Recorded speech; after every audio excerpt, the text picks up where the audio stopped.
সে তুমি যতই বলো না কেন, আমি কিন্তু এ কথা কিছুতেই মানতে পারি না। পুরুষ মানুষের ওই একটাই স্বভাব, কোনো কিছুই মানতে চায় না। যে কথা আমি এত করে বলছি সে কথা মানতে কি দোষটা আছে বলো তো ঠাকুরপো, তুমি বলো না। আমি এতক্ষণ ধরে চুপ করে শুনে চলেছিলাম। অর্ঘ্য আর অনুরূপার মধ্যে হয়ে চলা বাগবিতণ্ডা, কিন্তু এতক্ষণ ধরে কোনো পক্ষই অবলম্বন করিনি। কিন্তু এইবার মাথার ওপর খাঁড়া ঝুলছে বুঝতে পেরে চেয়ার ছেড়ে উঠতে উঠতে বললাম, তোমাদের এই প্রতিনিহত কলহে এ আমার কোনো পক্ষই অবলম্বন করে লাভ নেই।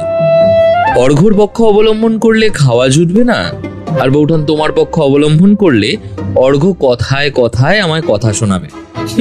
তার চেয়ে বরং আমার মৌনতাই শ্রেয়। এগুলো হলো গিয়ে নারী জাতির সঙ্গে পুরুষ জাতির এক যুদ্ধ। এর মধ্যে তুই যদি কোনো জাতি অবলম্বন না করিস তাহলে কি করে হবে বলতো? আমি আর কিছু বললাম, কারণ জানি এই তর্ক খুব বেশিক্ষণ চলবে না, বড় জোর রাত পর্যন্ত। তারপর সব কিছু এমনিই ঠিক হয়ে যাবে। শুধু শুধু মাঝখান থেকে যে কোনো পক্ষ অবলম্বন করার জন্য আমি পড়ে থাকবো মাঝখানে। এমন সময় রান্নাঘর থেকে অবনীদার ডাক শুনে বৌঠান তাড়াতাড়ি রান্নাঘরের দিকে চলে গেল। আমি বললাম, তা অর্ঘ্য, অনেকদিন ধরে হাতে যে কোনো কেস নেই, কি হলো বলতো? এলাকার সমস্ত মানুষগুলো কি ভদ্র হয়ে গেল নাকি? ব্যাপার তেমন কিছুই নয়। একটু আগে অনুরূপা যেমন বলছিল, আসলে সবকিছুই হয় কিন্তু আমাদের নজরে পড়ে না। ব্যাপারটা ঠিক তেমনই। চুরি ডাকাতি সবকিছুই হচ্ছে, কিন্তু হাতে নেবার মতন তেমন কোনো জটিল কেস খুঁজে পাচ্ছি না। তাছাড়া তোর কি মনে হয় রায়বাবু এর মধ্যে একবারও কি আমার শরণাপন্ন হয়নি? কেসগুলো যে এতটাই সহজ আর তাতে মাথা ঘামানোর মতো কিছু নেই। একটু বুদ্ধি দিয়ে আর সময় দিতে পারলে কেসগুলো সমাধান হয়ে যাবে। ওই সমস্ত সমাধান করতে পারতেন না বলেই আসতেন। আসলে রায়বাবু কোনো কেস এলে চট করেই আমার কাছে চলে আসেন বলে তিনি নিজে নিজে আর কিছুই করে উঠতে পারেন না। যদিও তাকে দোষ দিয়ে লাভ নেই, একসঙ্গে দুজন সাথী থাকলে আর কি বা করা যাবে? 2-3টে কেস, অথচ তার মধ্যে একটাও তোর হাতে নেওয়ার মতো বলে মনে হয়নি? না, হয়নি। প্রথম কেসে বাড়ির কাজের লোক কোনোভাবে সোনার হার চুরি করেছে এবং সেই চুরির সময় তাকে দেখে ফেলার জন্যই বাড়ির ছোট বউকে সে খুন করে পালিয়ে যায়। আর দ্বিতীয় কেসের ক্ষেত্রে চুরি হয়েছে একটা সোনার আংটি, কিন্তু সমস্যা হলো সেই সোনার আংটি শেষবারের মতো কখন কোথায় ছিল সে কথা কেউই ভালোভাবে বলতে পারছে না। এবং তাছাড়া বাড়ি বদলও হয়েছে, হতেই পারে বাড়ি বদলের সময় সেটা কোনোভাবে হারিয়েছে। আর তৃতীয় যে কেসটা হাতে আছে সেটা একটু অন্যরকম, তবে সেই কেসে মাথা ঘামাতে হলেও হতে পারে। আমি কৌতূহলী হলাম, কিছু বলতে যাব তার আগে সিঁড়িতে পায়ের শব্দ পেলাম। তার সঙ্গে শুনতে পেলাম অবনীদা বলছে, ওহো, আরে আরে আরে আপনি শুনছেন না কেন? বলছি না এই সময় দাদা বাবু কারোর সঙ্গে দেখা করেন না, তাছাড়া বাবুকে জিজ্ঞেস না করে। কারুর কথা শুনতে পেলাম না, শুধু অবনীদার কথাই শুনতে পেলাম। আমি উঠে দাঁড়ালাম, ঘরের পর্দাটা সরিয়েছি এমন সময় একটা লোক হন্তদন্ত হয়ে এসে ভেতরে ঢুকল। মধ্যবয়স্ক, বছর 45 কিংবা তার একটু বেশি হবে। মাথায় কাঁচা পাকা চুল, মুখে ক্লিন শেভড, নাকের নিচে মাঝারি আকারের একটা গোঁফ, দু চোখ বিস্ফারিত, গোটা শরীর ঘামে ভিজে যাচ্ছে। জামা কাপড় দেখে মনে হলো কোনো এক অফিসে এ ভদ্রলোক কাজকর্ম করেন। তাছাড়া কাঁধে একটা ঝোলানো ব্যাগ। ভদ্রলোক হুট করে ভেতরে এসে ঢুকলো। অর্ঘ্য একটু অবাক হয়ে বলল, আপনাকে তো ঠিক। আপনি আমাকে চিনবেন না, কিন্তু আমি আপনাকে চিনি। তবে এখন এসবের সময় নেই। এক অদ্ভুত সমস্যার মধ্যে পড়ে আমি আপনার কাছে এসেছি। সে তো বুঝতেই পারছি।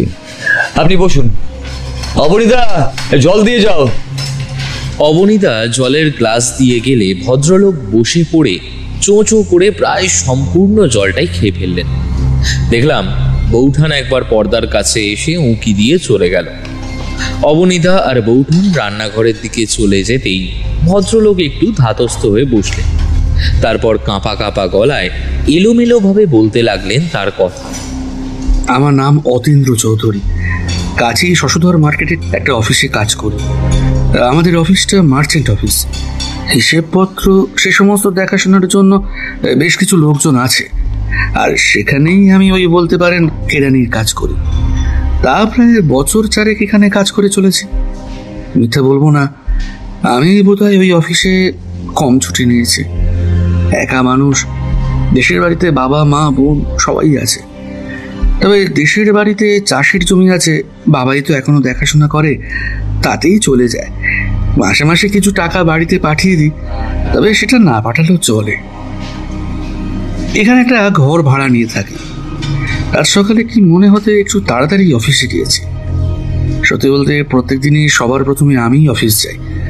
যখন যাই তখন আমাদের অফিসের দারোয়ান যে লোকটি আছে, সে অফিসের বারান্দায় ঘরগুলো মোটামুটি ঝাড়পোঁছ দিয়ে রাখে। তা আমি যখন গেছি তখন সে একতলার ঘরগুলো ঝাঁট দিচ্ছে। সিঁড়ি দিয়ে উঠে দোতলার ঘরে আমাদের কাজের জায়গায় ঢুকতে গেছি, এমন সময় দেখি ঘরের চেয়ার টেবিলগুলো যেখানে রয়েছে তার এক পাশে দেখি একটা লোকের রক্তাক্ত মৃতদেহ উপরে পড়ে রয়েছে মেঝেতে। দেখলাম অতীন্দ্রবাবুর চোখ মুহূর্তের জন্য বন্ধ হয়ে গেল। একটা কথা বুঝতে পারলাম, লোকটা প্রচন্ড ভীতু।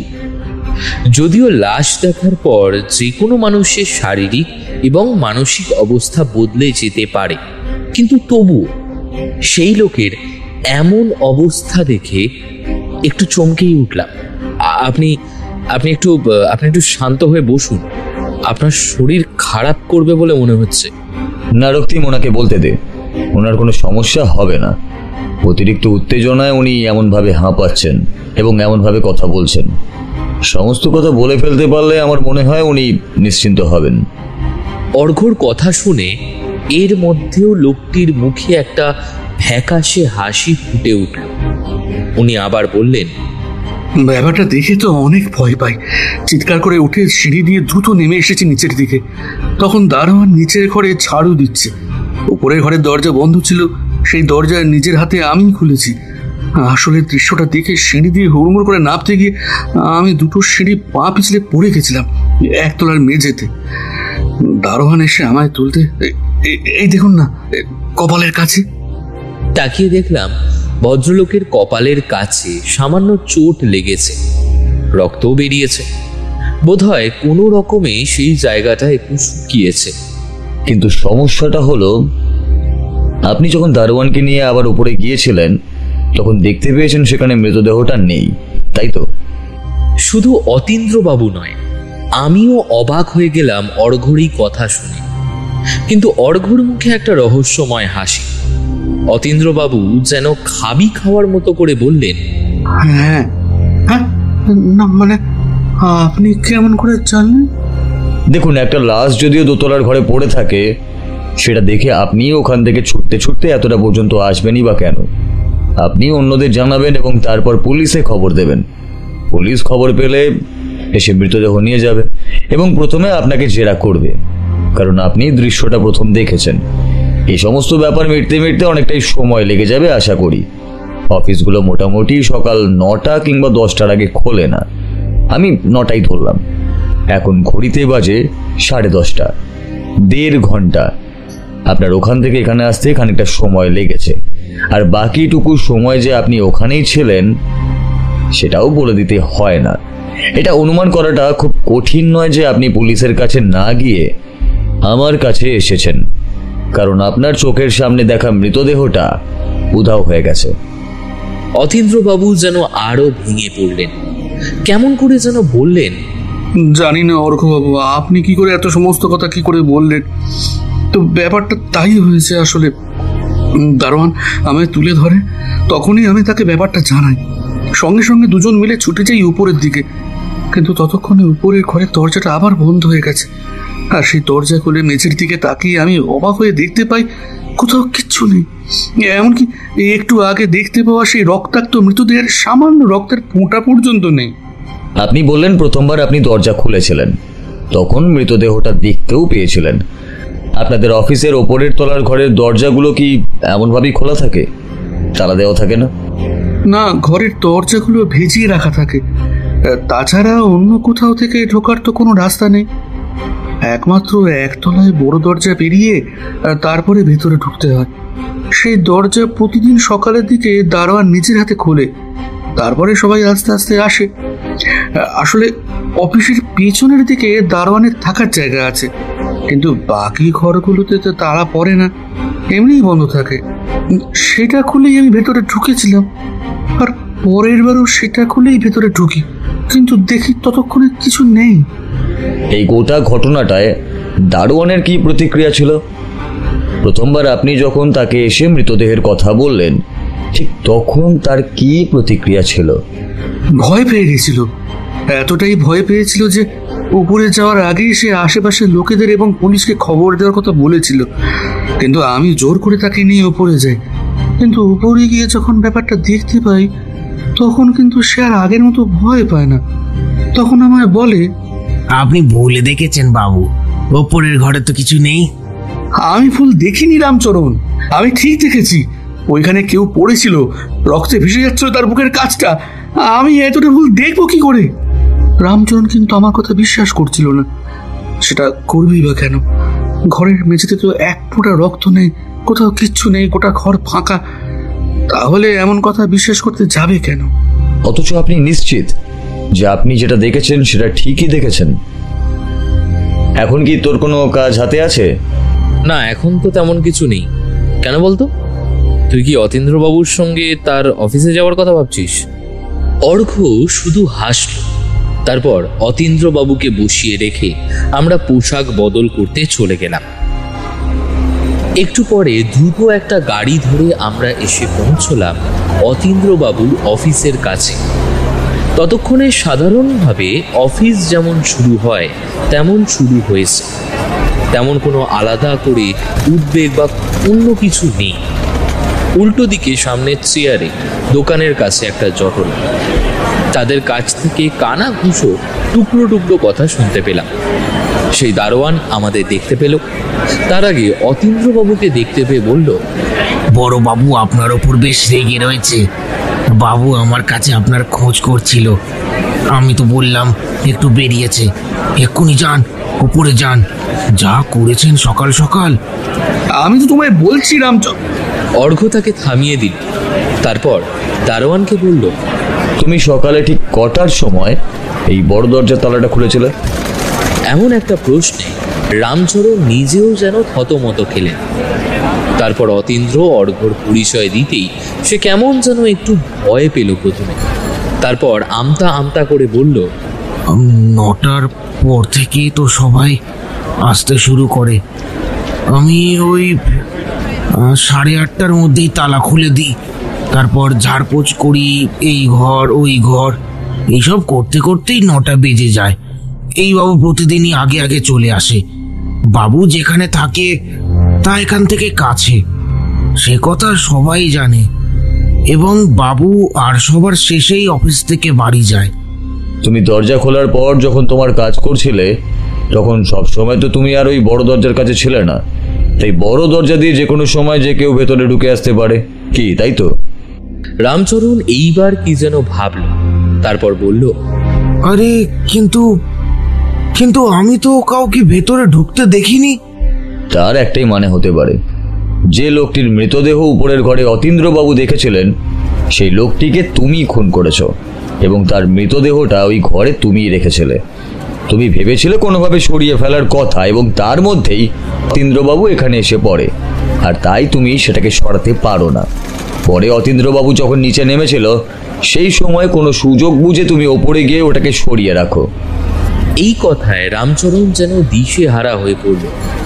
আমি স্পষ্ট বুঝতে পারলাম অর্ঘ্য কথাটা রামচরণকে ভয় দেখাবার জন্যই বলল। তাই রামচরণ চেঁচামেচি শুরু করল। রামচরণের চেঁচামেচি শুনেই বোধ হয় একতলার ঘর থেকে কয়েকজন বেরিয়ে এলো এবং তারপর ওপরতলার ঘর থেকে সিঁড়ি বেয়ে নিচে নেমে এলো আরেকজন। কি ব্যাপার রামচরণ আর অতীন্দ্র, তুমি সকালে এসে আবার কোথায় গিয়েছিলে? এক্ষুনি আমার ঘরে এসো একবার। তার আগে আমায় একটু জেরা করতে হবে। আপনার নামটা যদি? লোকটির নাম সোমনাথ বোস। লোকটাকে ভালো করে দেখলো অর্ঘ্য। লম্বা চেহারা, লম্বা একটা চশমা চোখে। চশমাতে যে ভালো পাওয়ার রয়েছে সেটাও বোঝা যাচ্ছে। চশমাটা সামান্য নামিয়ে ভদ্রলোক প্রশ্ন করলেন, কিন্তু আপনি কে? আর আপনার কথার উত্তর আমি দিতে যাব কেন? কাজের সময় এভাবে বিরক্ত করা আমার একেবারেই পছন্দ হয় না। অতীন্দ্র, এরা কারা? আসলে স্যার, সকালে এখানে এসে আমি দোতলায় একটা মৃতদেহ দেখেছিলাম স্যার। সেটা দেখেই আমি নিচে নেমেছিলাম। তারপরে উপরে গিয়ে দেখি সেটা নেই। তাই খবরটা আমি অর্ঘ্যবাবুকে গিয়ে জানাই। অর্ঘ্যবাবু এখানে এসেছেন আমার জন্য। অর্ঘ্যর কথাটা শুনে বোধ হয় ভদ্রলোক একটুখানি ইতস্তত করেন। তারপর চারিদিক তাকিয়ে দেখলেন রাস্তার কাছে লোকজন জড়ো হতে শুরু করেছে। তিনি বললেন, অতীন্দ্র, অর্ঘ্যবাবু আর তার সঙ্গীকে নিয়ে উপরে এসো। ওপরের ঘরে বসে আমরা কথা বলি। আমরা সিঁড়ি দিয়ে এগিয়ে গেলাম। এগোতে এগোতে দেখলাম চোখের ইশারায় অতীন্দ্রবাবু অর্ঘ্যকে একটা ঘরের দিকে দেখালো। আর সেই ঘরের মেঝের দিকে তাকাতেই আমার মনে হলো এই ঘরের মেঝেতে মৃতদেহ থাকতে পারে বলে তো মনে হয় না। দেখুন, অতীন্দ্র যদি সত্যি সত্যি কিছু দেখে থাকতো তাহলে সেটা এখন সেখানে নেই কেন? আর সত্যি কথা বলতে আপনি বুঝতে পারছেন তো, যদি সত্যিই এমন কিছু একটা হয় তাহলে আমাদের অফিসের মান সম্মান কোথায় গিয়ে দাঁড়াবে? পুলিশ এই অফিসে আজ পর্যন্ত কোনো দিন আসেনি। দেখুন, যদি অতীন্দ্রবাবু কোনো কারণে মিথ্যে কথা বলে থাকেন তাহলে তার পেছনে তার মোটিভটাই বাকি। উনি এই অফিসে 4 বছর ধরে কাজ করছেন, আর আপনি নিজেও হয়তো জানেন যে অতীন্দ্রবাবু এই অফিসের সমস্ত কাজ করেছেন খুব ভালোভাবে। উনি ছাড়াও এই অফিসের দারোয়ান পর্যন্ত জানিয়েছে যে অতীন্দ্রবাবু অফিসের প্রতি কতটা বিশ্বস্ত। তাহলে তিনি এমন কথা বলবেনই বা কেন? আমার তো মনে হচ্ছে কোনোভাবে অতীন্দ্রবাবুর ভুল হয়েছে। অতীন্দ্রবাবু, আপনি কাকে দেখেছিলেন বলুন তো? কাকে দেখেছি বলতে পারবো না, সেটা দেখার মতো অবস্থায় ছিলাম না। আমি ভালোভাবে দেখতেই পাইনি, শুধু পায়ের দিকটা দেখতে পেয়েছিলাম। একটা কালো রঙের প্যান্ট পরেছিল লোকটা, আর বুকের কাছে রক্ত ছিল। যতদূর মনে হয় সাদা জামা ছিল পরনে, আর বাকি কিছু দেখতে পাইনি। তার আগে হুড়মুড় করে সিঁড়ি দিয়ে নামতে গিয়ে... দেখুন অর্ঘ্যবাবু, আমি অতীন্দ্রকে বিশ্বাস করি। উনি আমাদের পুরনো লোক। শুধু 4 বছর নয়, উনি আমাদের অন্য এক অফিসে এর আগে অনেক বছর কাজ করেছেন। তার ভালো কাজের জন্যই তাকে আমরা এখানে এনেছি, এবং উনি এখনো আমাদের সঙ্গে বেশ ভালোভাবেই কাজ করে চলেছেন। কিন্তু এটা আমি বিশ্বাস করতে পারছি না। আচ্ছা, ওই যে ঘরের মধ্যে দেহটা অতীন্দ্রবাবু দেখেছিলেন, সেই ঘরটা আমি একবার দেখতে চাই। আশা করি তাতে আপনার কোনো অসুবিধা হবে না। তবে আপনার ওই ঘরে যারা কাজ করছে তাদের কাজ কিছুক্ষণের জন্য বন্ধ করতে হবে। লোকটা কিছুক্ষণ ভাবলেন, তারপর অতীন্দ্রবাবুর দিকে একবার, অর্ঘ্যর দিকে একবার, এবং সবার শেষে আমার দিকে একবার তাকিয়ে দেখলেন। তারপর কাকে যেন ডাকলেন। পরে বুঝতে পারলাম সেটা দারোয়ান রামচরণ। তারপর রামচরণকে কি যেন বলতেই সে চলে গেল। একটু পরে অর্ঘ্য, আমি আর অতীন্দ্রবাবু এগিয়ে গেলাম সেই ঘরের দিকে। মেঝের একটা বিশেষ জায়গা দেখিয়ে দিল অতীন্দ্রবাবু। এইখানে, ঠিক এইখানে এই মৃতদেহটা পড়েছিল। ততক্ষণে সোমনাথ বোসও সেখানে চলে এসেছেন। বাকি সে ঘরে থাকা 4-5 জন লোক যারা কাজকর্ম করছিল তারা খাতাপত্র নিয়ে একপাশে সরে দাঁড়িয়ে পড়ল। একমাত্র মিস্টার বোসই যে পরোক্ষভাবে আমাদের সাহায্য করছিলেন সেটা বুঝতে পারছিলাম। এরপরে অর্ঘ্য এগিয়ে গেল ঠিক সেই জায়গাটায়। ভালো করে মেঝের দিকে খুঁটিয়ে খুঁটিয়ে দেখল। তারপর নাকে কিসের যেন একটা গন্ধ পেয়ে আমাকে ডেকে মাথা নিচু করাতেই আমিও একটা অদ্ভুত গন্ধ পেলাম, একটা ন্যাপথলিন জাতীয় কিছুর গন্ধ। অর্ঘ্য আস্তে আস্তে বলল, এই ঘরে আলাদা করে ন্যাপথলিন থাকার তো কোনো সম্ভাবনা নেই। তাহলে এখানে হঠাৎ করেই ন্যাপথলিনের গন্ধ এলো কোত্থেকে? তার মানে তুই কি বলতে চাইছিস, আলাদা করে এখানে কোনো অস্ত্র ব্যবহার করা হয়েছে? কিন্তু অতীন্দ্রবাবু যে বললেন লোকটা রক্তাক্ত অবস্থায় পড়েছিল, তাহলে এখানে কোথাও তোর রক্তের চিহ্ন মাত্র নেই। ভালো করে দেখ, এখানটায় কিছু একটা দিয়ে পরিষ্কার করা হয়েছে। না হলে ঘরের মধ্যে গোটা জায়গাটার মেঝেটা একটু অন্যরকম, আর এইখানকার মেঝেটা সেটা একটু অন্যরকম। যদিও দারোয়ান রামচরণ সমস্ত জায়গায় ঝাড় দেয়, সে কথা ঠিক, তবুও এখানে যেন জল দিয়ে মোছা হয়েছে বলেই মনে হচ্ছে। কিরে, তাই না? আমার কিন্তু কিছুই মনে হচ্ছিল না। ঘরের অন্যান্য মেঝের সঙ্গে সঙ্গে মাঝের এই মেঝে পুরোটাই একই রকম বলেই লাগছিল। কিন্তু অর্ঘ্য যখন বলছে তখন নিশ্চয়ই কোনো একটা কারণে বলছে। বড়বাবু বললেন, কিন্তু যদি এখানে কিছু থেকেও থাকে তাহলে সেটা কোথায় গেল অর্ঘ্যবাবু? আর এই ঘরের মধ্যে কেউ কারোর মৃতদেহ রাখতে যাবে কেন? সেটাই তো আসল প্রশ্ন বড়বাবু। আপনি পুলিশে খবর দিন। পুলিশ না এলে এখানে কিছুই করা সম্ভব হবে না। পুলিশকে এখানে আসতেই হবে, আর তারপরেই পুলিশের তত্ত্বাবধানে সমস্ত ব্যাপারটা দেখবো আমি। বড়বাবু আর দেরি করলেন না। অর্ঘ্যর কথায় কি যেন একটা ছিল। অর্ঘ্য সেই ঘরের সকলকে অন্য একটা ঘরে বসতে বলল। সেদিনের মতো মার্চেন্ট অফিস মাথায় উঠল। মিস্টার বোসের তত্ত্বাবধানে দারোয়ান রামচরণ পুলিশ অফিসার আসার আগে পর্যন্ত বাইরের দরজা বন্ধ করে তালা দিয়ে রইল ঘরের ভেতরে, ঘর থেকে যেন কেউ বাইরে না যেতে পারে। এদিকে পুলিশকে ফোন করার পরেই সোমনাথ বাবু অর্ঘ্যকে আলাদা করে ডেকে নিয়ে গেল। কি যে কথা হবে তা আমি জানি না। অতীন্দ্রবাবু কিন্তু একটা চেয়ারে বসে তর করে ঘামছিলেন আর বারবার বলছিলেন, আমি ভুল দেখিনি। অর্ঘ্যবাবু, আপনি বলছেন মৃতদেহ এখানে ছিল, অতীন্দ্রবাবু তাই বলেছে, কিন্তু আপনি মৃতদেহ দেখেননি। অতীন্দ্রবাবুই একমাত্র মৃতদেহ দেখেছে, তাছাড়া তো আর কেউ মৃতদেহ দেখেনি। এই অফিসে কাজ করার সবার ব্যাপারে খোঁজ নিন আপনি। আলাদা আলাদা করে সবার সঙ্গে অল্প সময় কথা বলুন। সেই সময়ের মধ্যে আমি অন্য একটা ব্যাপার লক্ষ্য করছি। রক্তিম, তুই রায়বাবুর সঙ্গেই থাক। উনি যখন সবাইকে ইন্টারোগেট করবেন তখন তুই তাদের ভালো করে লক্ষ্য করবি। অতীন্দ্রবাবু, আপনি খোঁজ নিন যে অফিসে আজ সবাই এসেছেন কিনা। তাদের মধ্যে কেউ যদি বাকি থেকে থাকে তার ব্যাপারে খোঁজ করুন। অর্ঘ্য সবার মধ্যে কাজ ভাগ করে দিল। বেশ বোঝা যাচ্ছে অর্ঘ্য অনুমান করছে অপরাধী এবং মৃতদেহ এখন এখানে আছে, আর সেটা যেন কোনোভাবে বাইরে না যায়, তার জন্য বাইরের দরজা বন্ধ করার কথা বলল। ইতিমধ্যে অফিসের বাইরের চায়ের দোকানে এবং রাস্তার আশেপাশে লোক জমতে শুরু করেছে। পুলিশ আর কনস্টেবল চলে আসায় দরজা খোলা হয়েছিল এবং এখন দুজন কনস্টেবল দরজার বাইরে দাঁড়িয়ে রয়েছে। রায়বাবু এগিয়ে গিয়ে ওই ঘরে থাকা 5-6 জনের মধ্যে একজনকে প্রশ্ন করলেন। কথাবার্তা সাধারণভাবে হতে লাগলো। আমিও লক্ষ্য করে চলেছি। অর্ঘ্য রায়বাবুর সামনে যা বলেছিল তার আড়ালে আর একটা কথাও বলেছিল। আমি সেটাই করছিলাম, ভালো করে লক্ষ্য রেখে চলেছিলাম সব কিছু। দেখলাম রায়বাবু এক এক করে এক একজনকে প্রশ্ন করছেন আর বারবার বলছেন, কেউ যদি কিছু না দেখে থাকে তাহলে কি অতীন্দ্রবাবু সত্যি সত্যি মিথ্যা কথা বলছেন নাকি? কি ব্যাপার বলুন তো রক্তিমবাবু? মিথ্যে কথা কেন বলবেন? আমার তো সেটা মনে হয়নি, তবে এখন মনে হচ্ছে সত্যি কোথাও কোনো বড় গন্ডগোল রয়েছে, আর সেই কারণেই কষ্ট করে হলেও এত তাড়াতাড়ি অর্ঘ্য আমায় নিয়ে এলো এখানে। ওটাই তো ব্যাপার।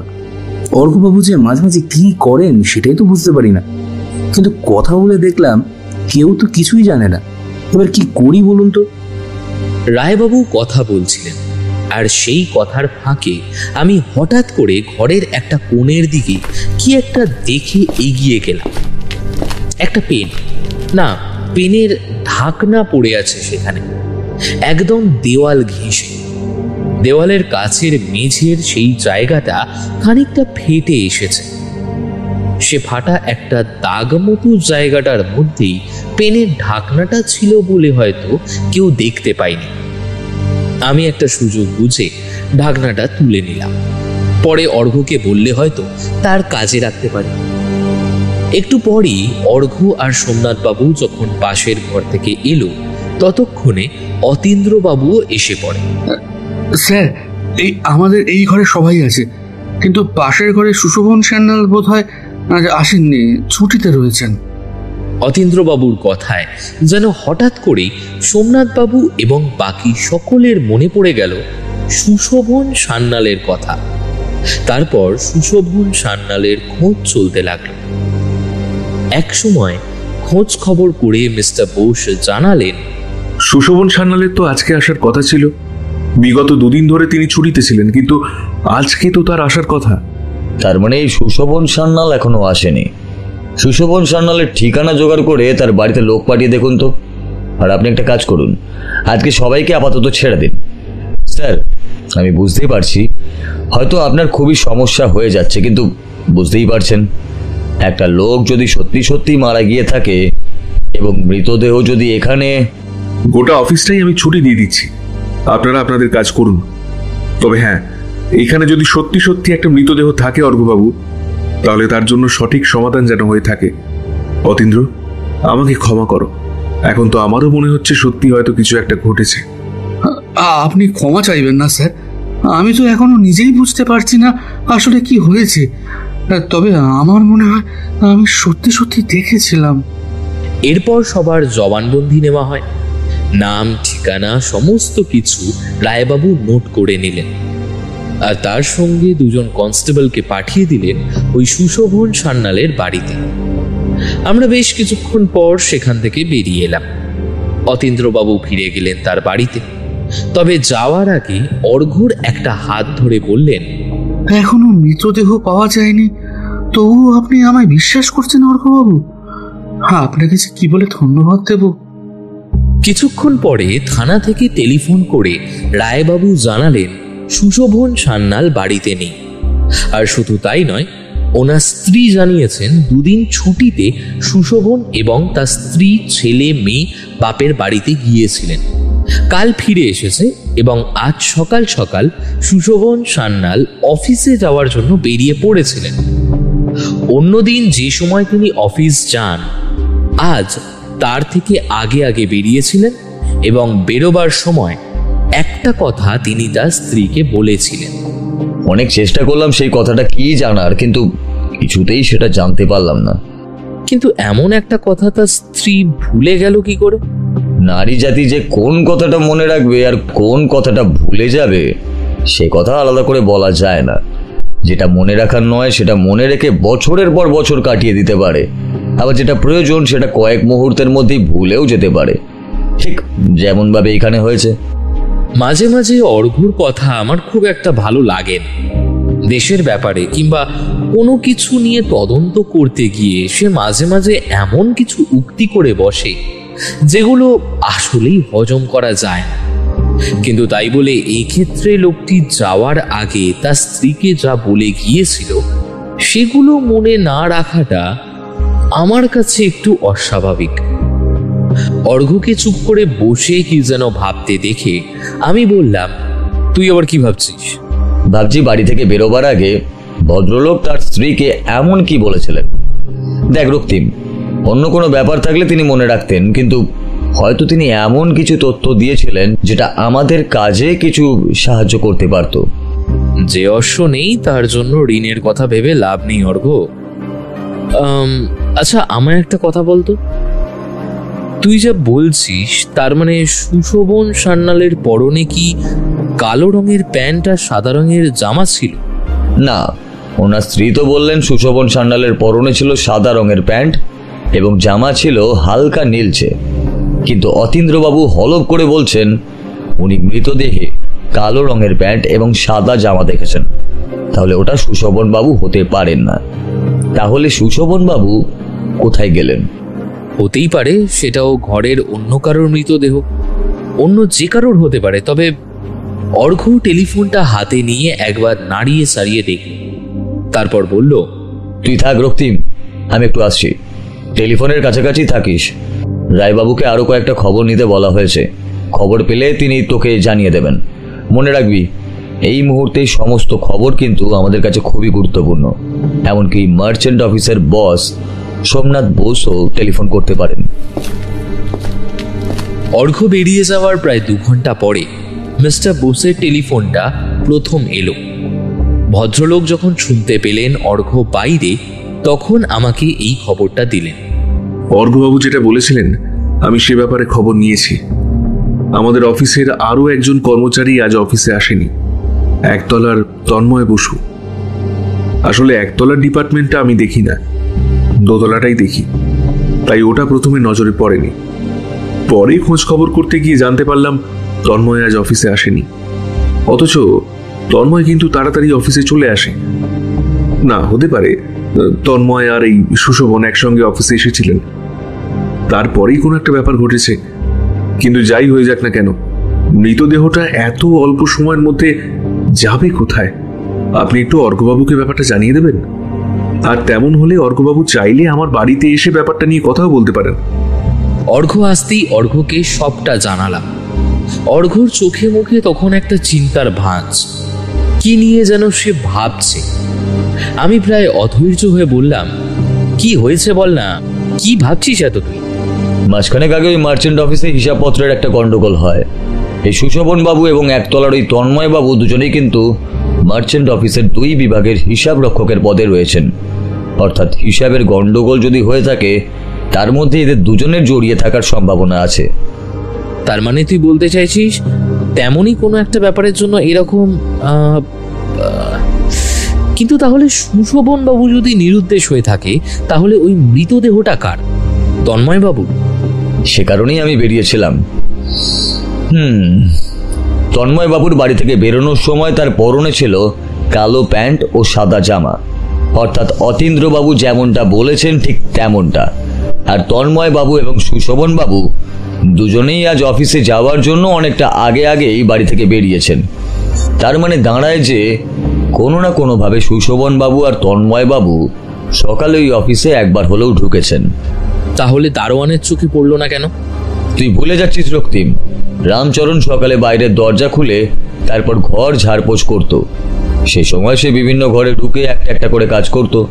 এই সময় যদি বাইরে থেকে কেউ উপরের ঘরে এসে ঢোকে, তাহলে সেটা দেখা তার পক্ষে সহজ ব্যাপার নয়।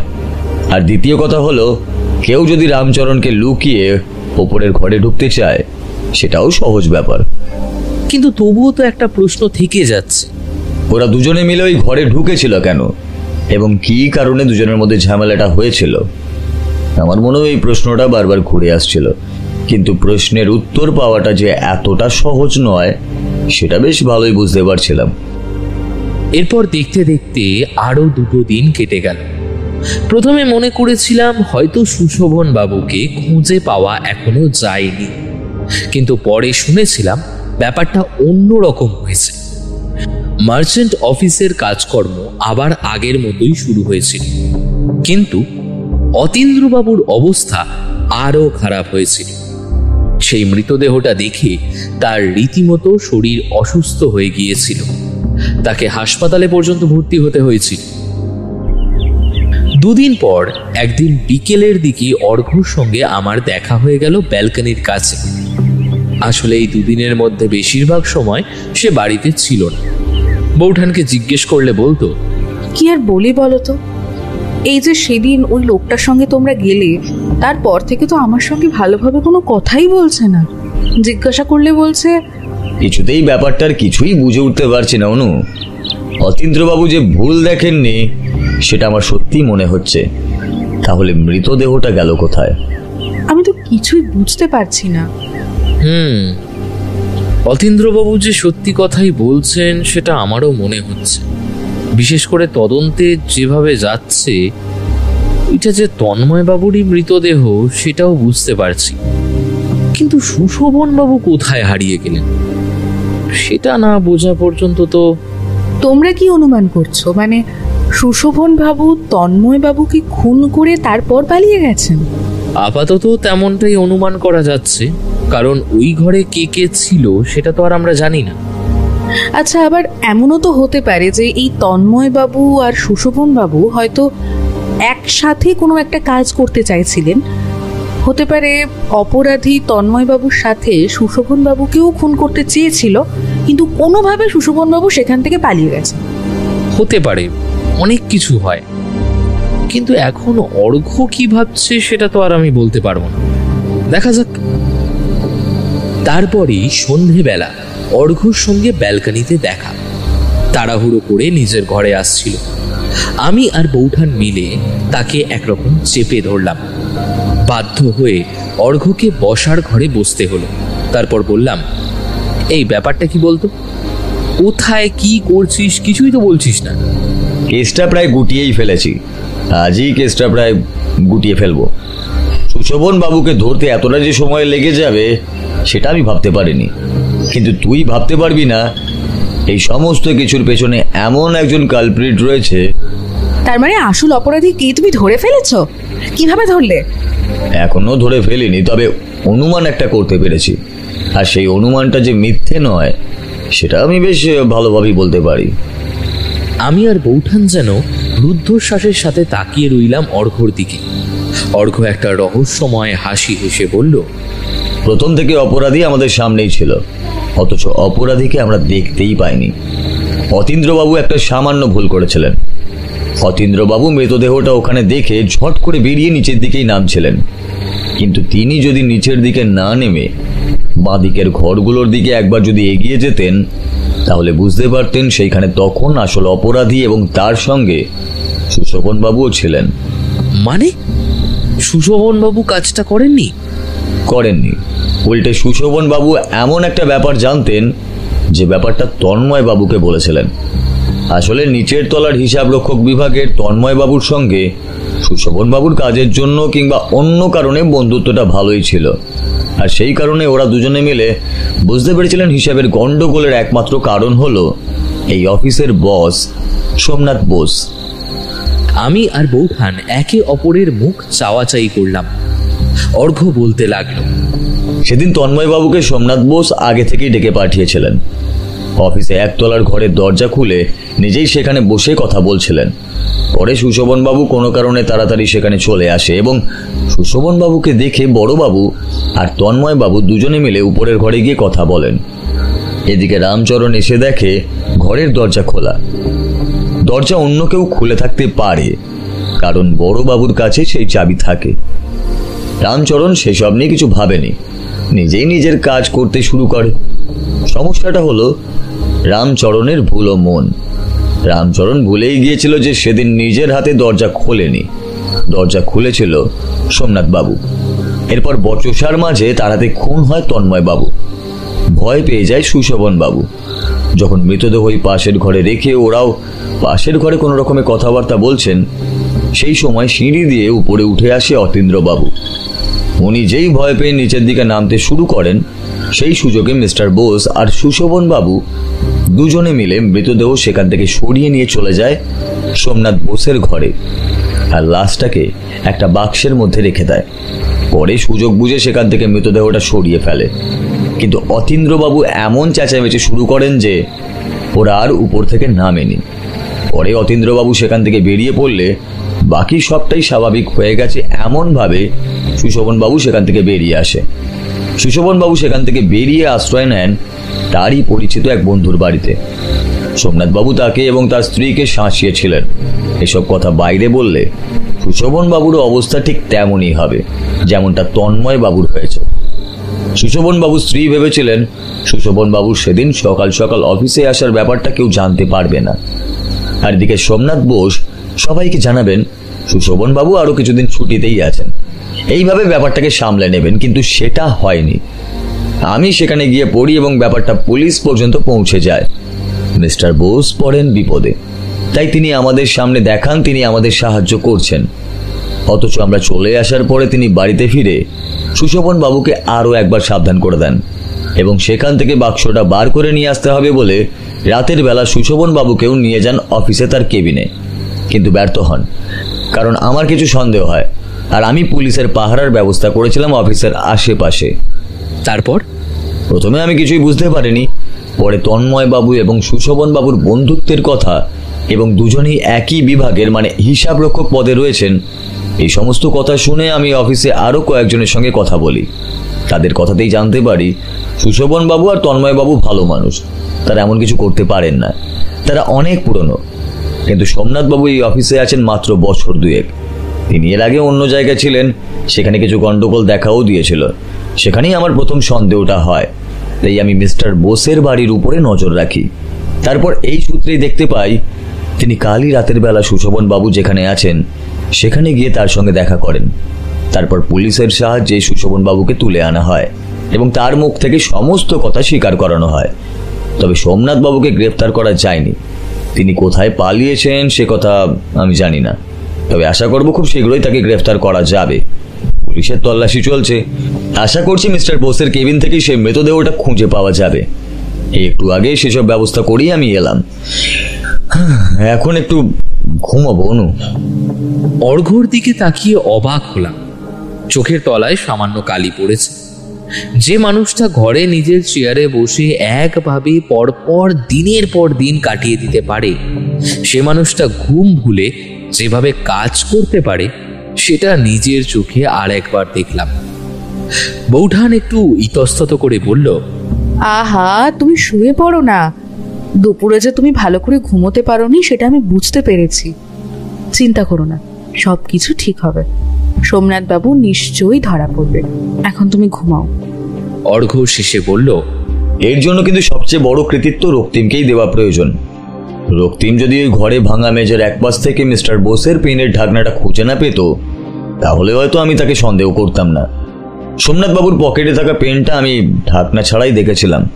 পরে রক্তিমের পাওয়া ঢাকনা এবং সেই পেন দুটোকে মিলিয়ে দেখে বুঝতে পারলাম আসল সত্যিটা। আমি অবাক হলাম। নেহাত কৌতূহল বশত তুলে আনা পেনের ঢাকনাটা যে সত্যি সত্যি অপরাধীর হয়ে যাবে এটা আমি ভাবতেও পারিনি। সত্যি সত্যি তন্ময় বাবুর জন্য খারাপ লাগছিল। লোকটা অফিসের এমন একটা অন্যায় কাজ সবার সামনে বের করে আনতে চেয়েছিলেন। হয়তো তার জন্যই সোমনাথ বোসের হাতে তাকে মরতে হলো। সুশোভন বাবুকেও দোষ দিতে পারলাম না। চোখের সামনে এমন একটা কিছু দেখে তিনি আর কি করতেন। তবে পুলিশ যখন ব্যাপারটা হাতে নিয়েছে তখন আশা করি অপরাধী শাস্তি পাবে। অর্ঘ্য বলল, কাল সকালে একবার অতীন্দ্রবাবুর সঙ্গে দেখা করতে যাব। ভদ্রলোককে না দেখলে তো এসব কিছুই জানা যেত না। ভদ্রলোক হাসপাতালেই আছেন। বেচারা বড্ড ভয় পেয়েছিলেন মৃতদেহটা দেখে। অর্ঘ্য হাসলেও বুঝতে পারলাম তার কথার মধ্যে অতীন্দ্রবাবুর জন্য একটু সহানুভূতি রয়েছে। আমারও চট করে মনে পড়ে গেল ভদ্রলোকের মুখটা। শুনতে পেলাম বৌঠান বলছে, সত্যি সেদিন একবার মাত্রই ভদ্রলোককে দেখেছিলাম। ভীষণ ভয় পেয়েছিলেন। তিনিই তো একমাত্রই মৃতদেহটা দেখেছিলেন, আর তো কেউ দেখেননি। তিনি যদি আমাদের কাছে না আসতেন তাহলে হয়তো এত কিছু হতোই না। যাও, তুমি শুয়ে পড়ো, তোমার বিশ্রামের বড্ড প্রয়োজন। আর তখনই আমার মুখের সামনে ভেসে উঠল অতীন্দ্রবাবুর সেই ভয় পাওয়া ঘামে ভেজা মুখটা।